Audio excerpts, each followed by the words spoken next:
Right, welcome. Good morning, Fiifi-Manfred City. Fresh week of back to back to back to back to back to back consistent content in here, bro. And we have on Fiifi-Manfred on YouTube. Yeah, catch up. Say I had here. This is where you get your best in terms of tactical, pre-match, post-match, on the field analysis. I'm gonna be honest. Whether you're a Barca fan, Madrid fan, Man United fan, Man City fan, Newcastle fan, Arsenal fan, and of course, obviously, the big one. So you're Chelsea this one. Chelsea phobia, you have to come here, and I'm gonna make good. Upon also what I say, this is where we're having all the Chelsea conversation, all the juice, all the analysis of what I say. Of course, we will talk about the other teams I saw because Madrid and Barca so they are very important and other teams, the grand scheme of things, as he did in Common. Of course, don't subscribe to the channel now. Go back, subscribe to the channel and turn on notification. It is very, very imperative. Pass over, subscribe to the channel. No one turn your notification. Send it by anytime your content ever drop you a we are first to have it. Don't forget, I'm sure some of us share content. I'm Obia and I enjoy was on Fiifi-Manfred on YouTube. We have a lot of things. And so Maresca has been spot on for Chelsea, and we'll delve into all of those details. Our Chelsea game on against Brentford and now. But wait.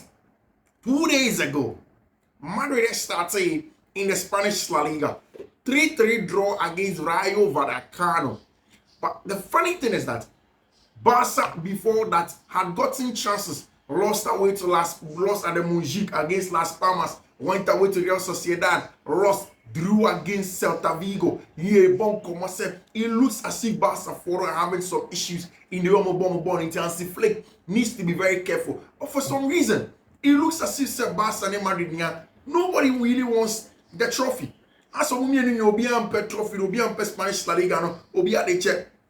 Don't forget, say the next game FC Barcelona against team, your friend Atletico de Madrid.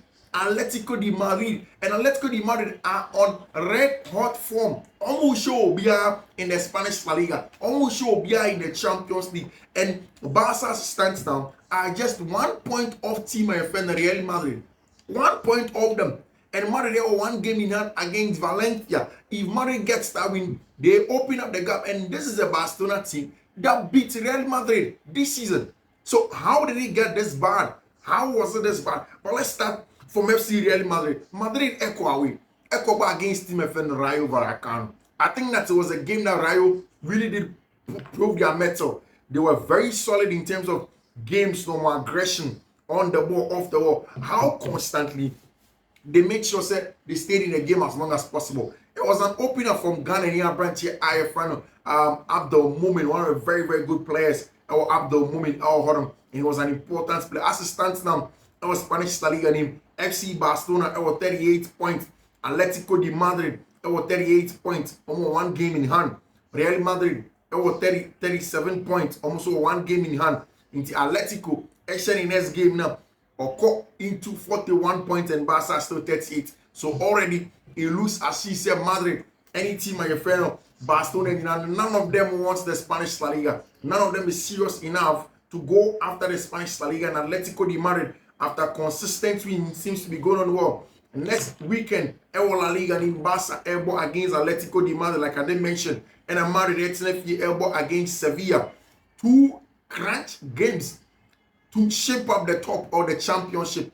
Spain and Madrid will know that they need to do more than enough to get the results there while playing against team your friend Real Madrid. They know that they need to get the results against Sevilla to be at the top. Of course, Atletico and Barca match is going to be more and more difficult. In the 4th minute, and then you make Barca any team your friend Leganés and a game that we felt that was easy, especially since Barca were playing at the Moise. It was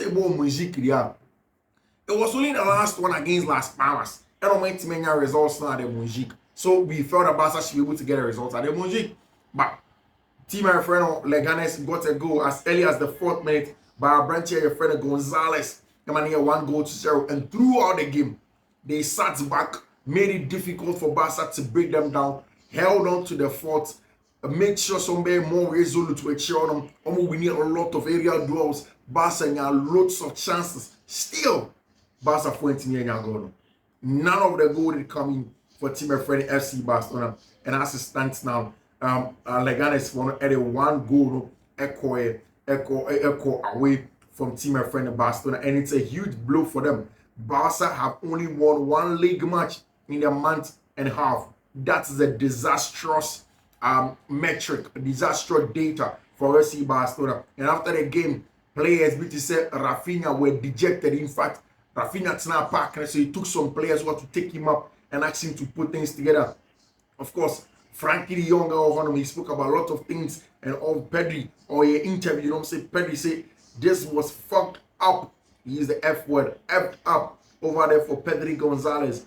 I will win 1 win in the last 6 games for Barcelona, not good enough. Barca, after 18 games last season, after 18 games, during the time of Xavi Hernandez, and as compared to your branch here, your friend Hansi Flick, this is the comparison of the data.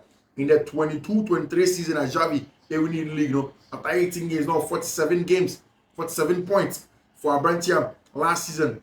Xavi Hernandez, after 18 games, now 38 points. And of course, for Abrantia, your friend Hansi Flick, yes, he's doing better than Abrantia friend Xavi Hernandez. After 18 games, Hansi Flick got 38 points. Not good enough. Marc Caicedo was not happy. Pedri said, it's clear, we created many chances, but if you don't score, you don't win. I am very angry. And I think that was the story of the game. Barca created quality chances. A lot of them recycled play, pinned the opponents back. But then it was very, very resolute defending from team and your friend and Leganes over there, making sure that Barca will not get the win that he had so been looking for. If you look at the data of the game, Barca had 80% of ball possession. Leganes just 20%. Barca created expected goals of 2.34 and Leganes in 0.34. Total shots 18 from FC Barcelona and then 5 from team and friend Leganes over there. They were good in that regard, played very well, dominated the game very well. Really feel Pedri and Caicedo both magnificent despite the loss. It won't feel on them. I think that Pedri and Caicedo were good on and off the ball. And I think that some of these losses, you can't just put it on the manager. You need to look at the players again. A lot of chances that were created, a lot of chances from FC Barcelona, but they couldn't do that. Basically, out of nothing, the Barca conceded sad goal. So it is a sad one in the Spanish La Liga. Obviously, in the English Premier League, a lot of things happen this weekend here. The English Premier League table, CCA, after say Manchester Derby, Joseph Guardiola, and in the Man City team, Elusuno, Pep Ekansen, baby, you say I'm not good enough. I'm the boss. I have to find solutions, and so far I haven't. We want to play better, but at the moment it's not possible. Over there, talking about how they want to play on the English Premier League table. CCA NXT after 16 games across board, only Liverpool and about 15 games now. Liverpool over 36 points, 1 game in hand. Osha, Oko 5 points clear of Chelsea with 40. Osha, Obenya 39 points, of course, 5 points clear of Chelsea. Chelsea, after 16 games, have a goal difference of 18, joint top goal difference. On top with 34 points also from team your friend on Liverpool. Arsenal at a third. Chelsea with 30 points over there. This is where maybe the Baumia video comes in. Or say, me pegab. Chelsea for this almost pegab. And yes, they are not in the title race. I'm in the title race conversation too. It's Chelsea was all pegab, more gab, Enzo Maresca, more gab, Nicolas Jackson, more gab, Cole more gab.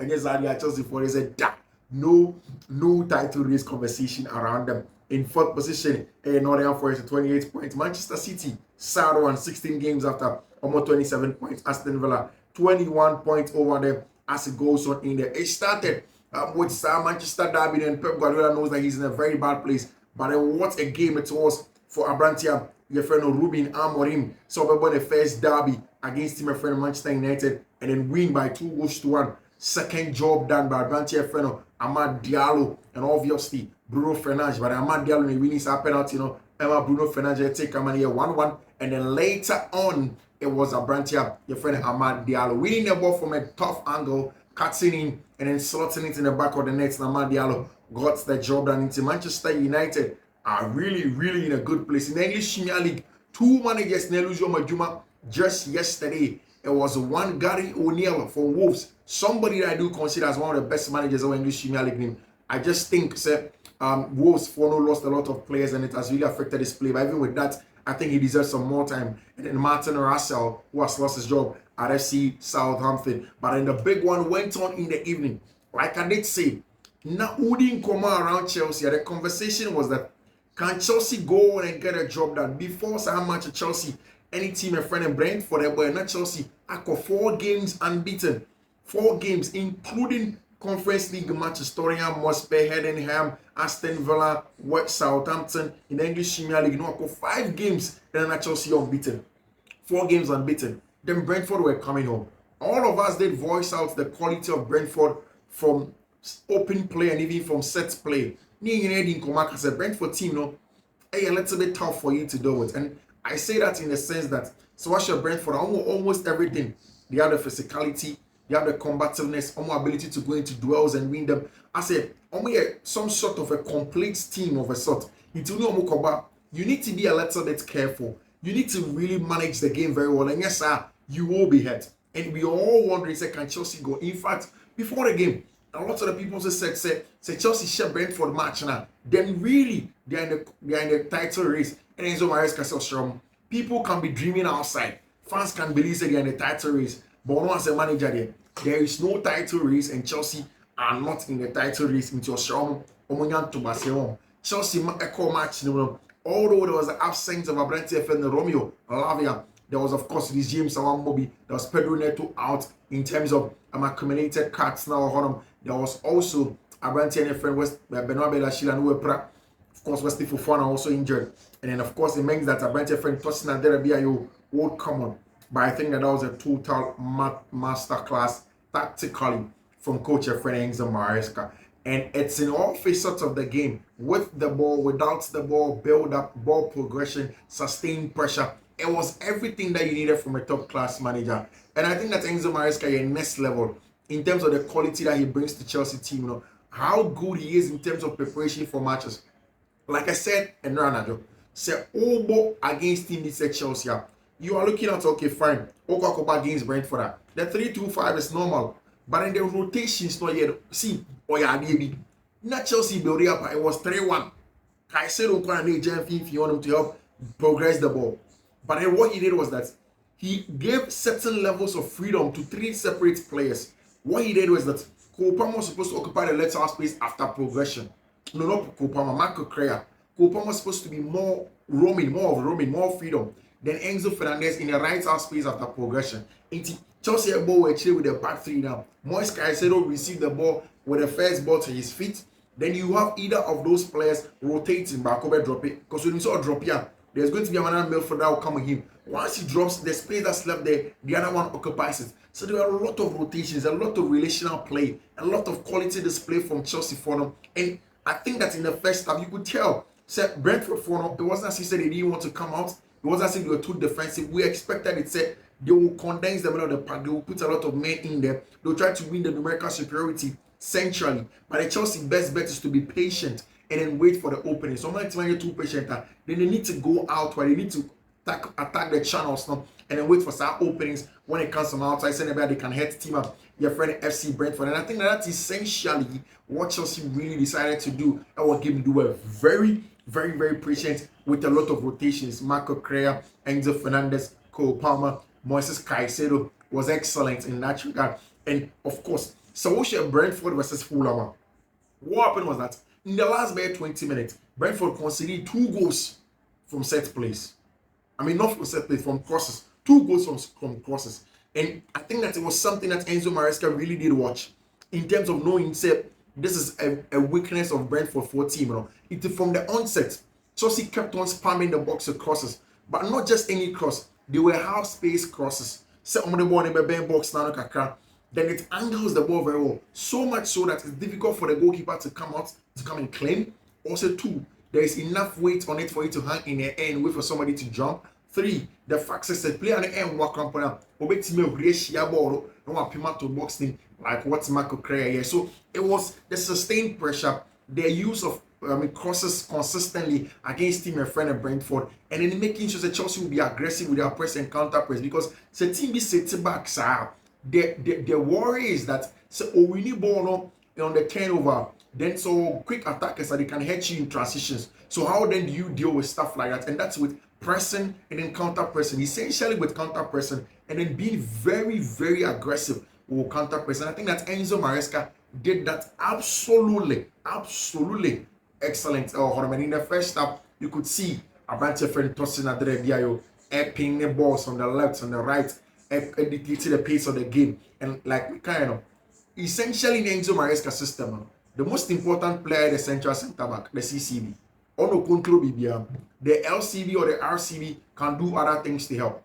But I think that was an excellent profiling for Enzo Maresca. So we bought tossing at the CCB and then push Levi Cole at LCB for him to be the aggressor. And we did mention the pre-match analysis said Adiaba Kwanka, Brian Mbeumo said he's going to run inside from wing back and then attack the central areas. And what was done was that consistently Levi Cole was on his toes, constantly on him, being very aggressive, trying to win duels, making sure that Brian Mbeumo will not turn and face goal. Like, he was spot on in that regard. And then you could give him a lot of credit to Abrantia, your friend Levi Cole over there. And like I may mention, the 3-2 base was excellent to drag Brentford forward out, Marco Crera, and then the ball circulation outward. Now, it looked to face the wing back and make them retreat. That's moving the line back and with box movement and forwards and midfielders. Now, it was so good. The set Chelsea attacking the far post. I think it's a Epine, Brentford for wing backs now. Wide CB is cool, and it goes to step that high to receive the ball back from the winger, allowing the crosses into the half spaces, like I did mention, from Brentford, leading up to the goal. Moise Caicedo at the base to mop up things up. Enzo tags with the intensity of coverage with Moise. And then regarding possession to go again, I think that it was solid from Enzo Maresca. And after the game, Enzo Maresca on a pre-match press conference, Wakan Sembe has spoken about Chelsea's chances to win the title, no? Whether Chelsea can go on and win or not. Of course, who scored who.com. Everybody was starting Chelsea game now. They were giving a spot on win. Levi Cole was a leader at the back. Aggressive on Brian Mbeumo, constantly going in on him, not allowing him time to turn and face goal or even hit opponents. Levi Cole was top notch. And stats for Chelsea. Since the start of May, Chelsea have scored more goals, 51, won more games, 15, and earned more points, 41 in the Premier League than any other side. It looks as if since last year May, as in the end of last season, no team in English Premier League has been better than Chelsea. Scored more goals, won more games, and then gotten more points, 49, than any team in English Premier League. It looks as if Chelsea have been very good. Chelsea, when you say in English Premier League, I say when you have 40 points, it means that you have been saved from relegation. I can just 2 games, Chelsea team 2 wins, then you have the 40 points, and then we get in there. The catch, however, is that Chelsea would want to go into the top 4. That's the main goal of Chelsea Football Club, for them to be able to get into top 4, for them to be able to constantly win matches. I think that the bigger question is that how do Chelsea keep on winning matches consistently?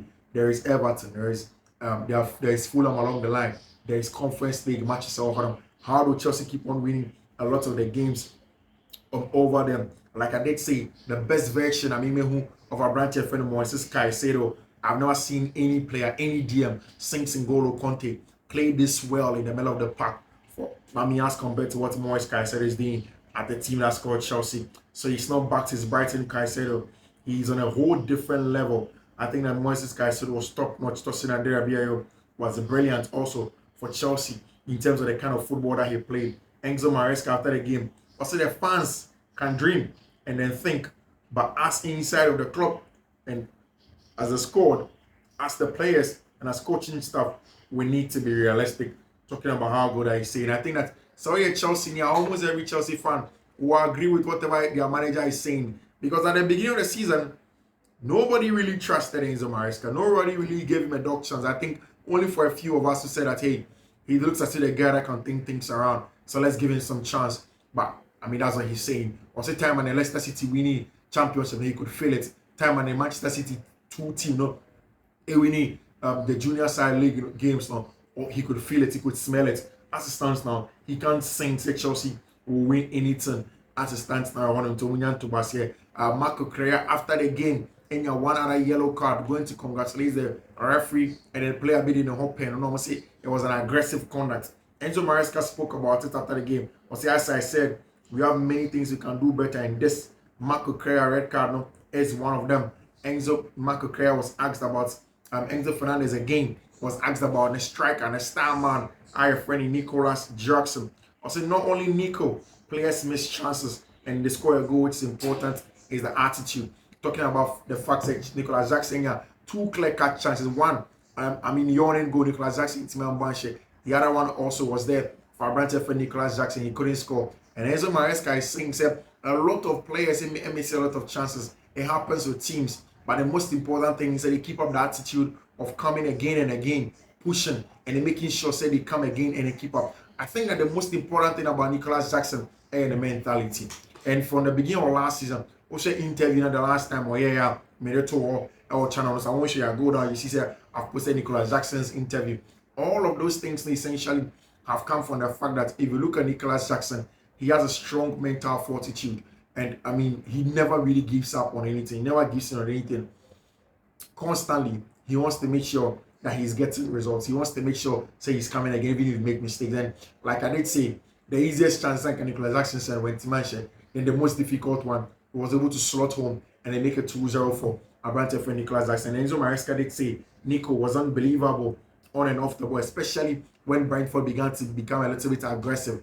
Against a low block, it's difficult to get the best out of Nicolas Jackson. And that's why sometimes I think, say, regardless of the fact that Nicolas Jackson goes now, Chelsea still need a box presence and a lead striker in the boxer or excellent ball manipulation or boxing. Or no, any Brentford for Nicolas Jackson together that you can comfortably say Chelsea can win the league. Nico was unbelievable on and off the box. He worked really hard, and I'm very happy with him. Enzo Maresca will be signing him on the title race. I did announce on Best of Enzo Maresca said there are many things we can do better and why we are not ready to compete. If you see the goal we conceded, it was a throw in to us in 90 minutes. The team that was ready to compete for the title will use the ball in the right way, like I was saying. And according to Enzo Maresca, and I think that whilst people are saying that Enzo Maresca is just saying those things, I think that he's actually being honest. I think that he doesn't feel that as a team, the team had the honor. We're kind of several times to the extent that people are beginning to make it look as if said, he's just taking pressure away from his team, which I also do think so. But I think that he's also being honest. And if you listen to what he said, because there are other key little things that teams like time in Manchester City winning league, they don't make those mistakes.